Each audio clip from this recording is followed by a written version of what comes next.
Hey, this is AJ. Welcome to the Handyman process. Today's a departure from my normal videos because I wanted to talk about Murphy's Law a little bit. So I'm on my way home from my day job and I get a text from a client that I've been doing a lot of work for recently. She's trying to sell a house. Her family member had passed away, so I've been doing a lot of jobs at this house, right? Going back and forth. Every time she goes over there, she finds something new. So just a lot of work. It's right next to my own personal house, so it's been really convenient, really nice. Nobody's home. Makes the jobs pretty easy. So she texted me today. She said, "Hey, I was just over at the house, and one of the smoke detectors is beeping." She's like, "Can you go ahead and change it out? Your battery's out." So I said, "Yeah, sure, no problem." I said, "Tell you what, you've been throwing a lot of money my way." I said, "How about I just charge you for the batteries and $20, we'll call it even, because it's going to take me a few minutes to swap these things out." So I was trying to be a nice guy, right? And what happens? I get to the first smoke detector, I go to twist it off, and these smoke detectors are old, and the little plastic piece that kind of holds it together broke off. So I sat there for a little while and trying to figure out, is there some way I can engineer a fix for this? But I couldn't come up with a solution for it. So now my 5-minute job has turned into me. I'm on my way back from Lowe's right now to go purchase a new smoke detector, bring it back to this house, secure the circuit breaker, hardwire this thing back into the house, and then be done with it. Now, I could charge her extra money for this, right? But in my mind, it wouldn't be right. I should have been a little bit more careful. Even though this thing is so old, it just broke. But it wasn't broken before I got there, so I technically broke it. So I'll charge her for this smoke detector, but I won't charge her for the installation. It's going to take me a little bit of time. I'll get out my electrical kit, I'll put all that stuff up. But just be aware in this type of work and these types of jobs, these things are going to happen, right? You're going to come into these dilemmas, these ethical dilemmas, right? And what are you going to do? I've seen some messed up stuff before. I've seen, in a situation like this, what would some people do?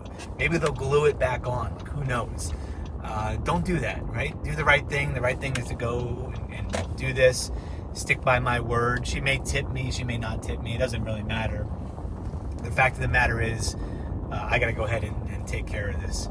So I'm pulling up to the house right now, and I guess I'll show some videotape of what it's like to change one of those since I'm here anyway, so stay tuned. All right, so I'm back at the house. This is the offender here. Let me switch the camera around.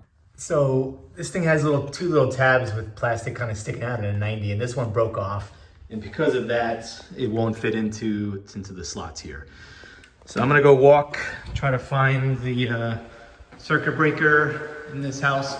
I mentioned I did a lot of work. I put the fan in, I put some lights. I just put these kitchen lights in here the other day. I had done some receptacle work over here. Then now let's find the breaker for these things. All right, so I'm just gonna secure the breaker and then I'll go back over there. All right, so I do a lot of electrical work. This is my electrical kit. I pretty much have everything I need in here for doing electrical work. So the first thing I'd like to do is get out my little beep to beep and make sure that I don't have any power up here. So I did confirm that there's no power. Now I'm just gonna remove it and replace it with the new one. All right, these things are pretty straightforward to change out. So I just removed the old one, take out the 2 screws. Good thing is I have an electrical box there. I just opened up the instructions just to double check things. This one was a 3-wire configuration, black, white, and red. So just making sure I'm reconnecting all those things up fine, putting it back in. I'll go back later and double check the system, but once it's back up, that's it. Pretty easy. Well, that's it for this episode. The smoke detector's been changed out. Keys put back where she leaves it for me. The point of the video is expect the unexpected. When doing simple little jobs like this, it's just what happens. It's going to be frustrating.